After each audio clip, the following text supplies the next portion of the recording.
Taste करेंगे। हाँ पिल्लू मला दे, मला दे। रक्कम ठेव, तुम्ही जी काही सेविंग करून ते त्यातली काही रक्कम, जास्तीत जास्त रक्कम म्युच्युअल फंड मध्ये तुम्ही ठेवू शकता। आणि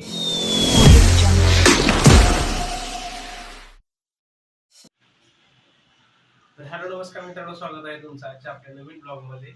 तर आज मंगळवार आहे, नाश्ता वगैरे केला, मग त्याने नाश्त्याला मॅगी केली होती। तर 10:05 कमी येत अजून, तर ठीक आहे, चालली मी ऑफिसला। पिल्लू काय उठलेलं नाही, उठले पिल्लू, उठली आहे। Good morning, good morning, good morning. चलो हाँ चलो किसी द्या, चलो जाओ, मैं ऑफिसला जाओ, बाय बाय करा।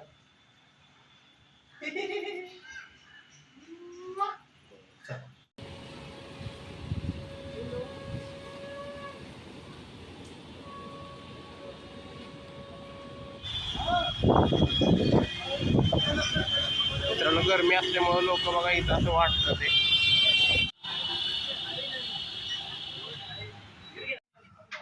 Morning Nishad sir, good morning. DSM का टाइम हो गया, चलो डीएसएम चलते हैं। एडिक्टेड हो गया खाने का, खाने हाथ में नहीं है तब भी ऐसे करते तो खाली अपना ऐसे हाथ रखने जा रहे हो। इतने अच्छे कैसे हो, कृपा है, गलती हो गया उससे। पुराना ही है, निकाला आ जाए।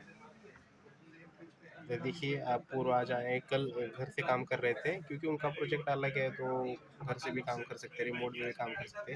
आज नया शर्ट पहन के आए, आज बढ़िया वाला। चलो अभी तो हम दोनों ही रहते हैं यहाँ पे, ये लाइन पे पूरा खाली है, पूरा खाली है यहाँ पे। मित्रांनो, लंच टाइम झालेला आहे, आपण बघूया ममतानी काय दिलं। यात आहे भेंडी, भेंडी बरोबर अंड्याची पोळी पण दिली, त्यामुळे भेंडी आवडीची नाही भाजी, तरी पण ठीक वाटेल। राईस दिलाय। तर मित्रांनो बघा, पूर्ण डॉमिनोजचा चोकोलावा, चोकोलावा ही आहे ना, चोकोलावा। हाँ तो केक लावा ना, हमने चोकोलावा, लावा मत मीन्स मेल्टिंग, मेल्टिंग ये चॉकलेट। पकड़िए इसको, तो बढ़िया सा टेस्ट करेंगे।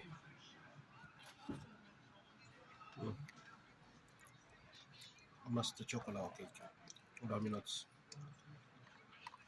निकल रहा तो मित्रों 7:30 वाले, तो हम ऑफिस से निकल रहे हैं अभी। अपूर्व भी निकल रहा है मेरे साथ, उसने रैपिडो बुक किया है, क्योंकि मैं घर नहीं जाऊंगा। तो चलिए। तर मित्रांनो, घरी आलेलो आहे मी, तर ऋषी माझ्या मागं लागली, माझ्याबरोबर खेळा खेळा, तिच्याबरोबर खेळत होता।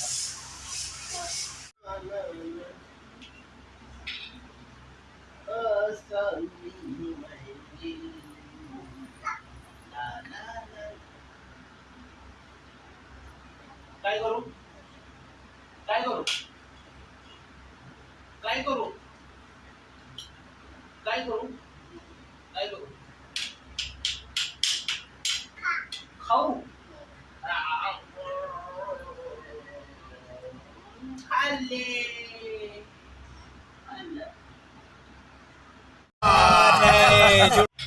तर मित्रांनो, घरी आलेलो आहे मी, तर ऋषी माझ्या मागं लागली, माझ्याबरोबर खेळा खेळा, तिच्याबरोबर खेळत होता। पृथ्वी खेळत होती इथं,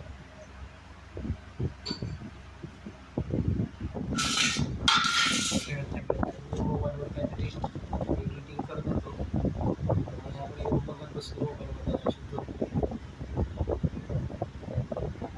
झोपत नाही ह्या टाईमला, दिवसभर खेळून खेळून थकली आहे। तर मित्रांनो, कारण वीकमधून 3-3 वेळा चिकन होत होतं, म्हणून मी त्याला सांगितलं की थोडंसं चिकन कमी करूयात आपण. म्हणून आज अंड्याचं कालवण करायचा प्लॅन आहे. आणि मला असं म्हणतं तरी थोडंसं चटणी मीठ हळद टाकून अंडं दिले काय, चटणी मीठ हळद टाकून बॉईल अंडं दिलेलं आहे खायला. तर ठीक आहे, खाऊयात आपण. तर मित्रांनो, ममता भाकरी थापते, अंड्याचं कालवण केलंय. आता 5 मिनिटात आपण जेवायला बसायचे.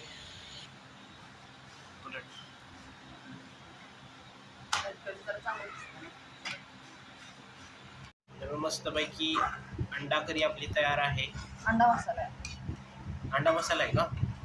करी आणि मसाल्यात काय फरक असतो जर सांगू मसाला शकता? म्हणजे हे जरासं घट्टसर असतं हं. आणि करी म्हणजे पातळ असतं. बरं बरं बरं, आम्हाला नव्हतं माहिती, आम्ही अंडी खाल्लीच नाहीत. असून द्या.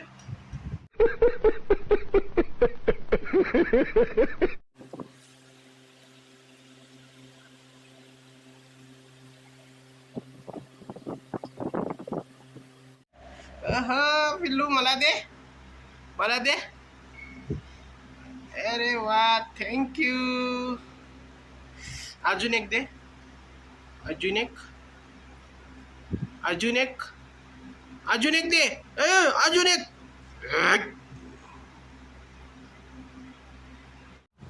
तर मित्रांनो, जेवण वगैरे झालेलं आहे. नक्की म्हणाले नव्हतं खाल्लं नाही असतं. तर मित्रांनो, एक तुम्हाला सांगायचं होतं की काही वर्षापूर्वीच वर्षा ते 6 वर्षापूर्वी मी काही रक्कम मला इन्व्हेस्ट करायची होती. म्हणून आपण गृहीत धरू 1 लाख रुपये 2 लाख रुपये इन्व्हेस्ट करायचे होते. तर मी काय केलं, अर्धी रक्कम पोस्टात टाकली. त्याला मला 8.5% व्याजदर मिळणार होता.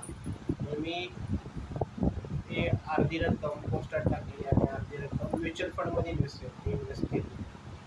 तर आता 1 वर्षानंतर 6 वर्षानंतर आता मला त्या पोस्टाकडून 8.5% मिळाले. 8.5% जे काय असते 3 वर्षासाठी ठेवले होते, ते 1 वर्षाचं जे काय इंटरेस्ट आहे माझ्या सेव्हिंग अकाउंटला मिळाला होता पोस्टाच्या. आणि बाकीची जी रक्कम आहे, जी सेम रक्कम मी म्युच्युअल फंडमध्ये इन्व्हेस्ट केली होती, तर त्या इन्व्हेस्टमेंटवर मला 50% रिटर्न मिळाले 6 वर्षामध्ये. कारण मार्केटमध्ये जशी इकॉनॉमी भारताची आपल्या ग्रो होईल तसं तसं ते आपले जे म्युच्युअल फंडमध्ये जे पैसे असतात त्याप्रमाणे आपल्या रिटर्न मिळत असतात. त्यामुळे इकॉनॉमी पण चांगली वाढली. तर मला त्या 1 ते 6 वर्षात म्युच्युअल फंडमधून 50% रिटर्न मिळालेला आहे. तर मला या व्हिडिओच्या माध्यमातून तुम्हाला हे सांगायचं की बरेच लोक आपले काही जे पैसे आपली जी साठवलेली ठेव आहे ती सेव्हिंग अकाउंटमध्ये किंवा FD करून ठेवतात बँकेमध्ये. तर मला वाटतं तसं नाही केलं पाहिजे आपण. ठीक आहे, काही रक्कम आपण सेव्हिंग अकाउंटमध्ये किंवा FD मध्ये काही रक्कम ठेवू शकतात. पण म्युच्युअल फंड म्हणजे हा एक इनडायरेक्ट इन्व्हेस्टमेंट असते स्टॉक मार्केटमध्ये. आपण एक जाणकार माणूस असतो, स्टॉक मार्केटचे जाण असलेला माणूस, तर तो एक फंड मॅनेजर असतो. तो आपले पैसे योग्य ठिकाणी गुंतवत असतो आणि एक चांगला रिटर्न आपल्याला कधीही पोस्टापेक्षा FD पेक्षा आपल्याला म्युच्युअल फंडमध्ये जास्तच रिटर्न मिळणार आहे. मायनसमध्ये कधीही ते जात नाही. मोस्टली 95% आपण गृहीत करू शकतो की आपल्याला म्युच्युअल फंडमधून FD पेक्षा चांगलेच रिटर्न मिळणार आहेत. तर जी काही रक्कम ठेव तुम्ही जी काही सेव्हिंग करून ते त्यातली काही रक्कम जास्तीत जास्त रक्कम म्युच्युअल फंडमध्ये तुम्ही ठेवू शकता आणि एक चांगल्या प्रकारचे पैसे कमवू शकता. तर ठीक आहे, हेच मला ह्या व्हिडिओमध्ये सांगायचं होतं. तर आजचा ब्लॉग क्लोज करूया आपण. भेटूया पुढच्या ब्लॉगमध्ये. मित्रांनो, चॅनल जर सबस्क्राईब केलं नसेल तर चॅनल नक्की सबस्क्राईब करा, व्हिडिओ लाईक करा, शेअर करा, कमेंट करा आणि सबस्क्राईब केल्यानंतर बेल आयकॉन आपल्याला दिसतं समोर, त्यावर पण क्लिक करा. त्या बेल आयकॉनवर क्लिक केल्यानंतर ज्या काही व्हिडिओ मी टाकेन तो तुम्हाला त्याचं नोटिफिकेशन लगेच येईल आणि तुम्हाला तो व्हिडिओ लगेच बघायला मिळेल. तर ठीक आहे, आजचा व्हिडिओ क्लोज करूया. चलो, गुड नाईट. Good night.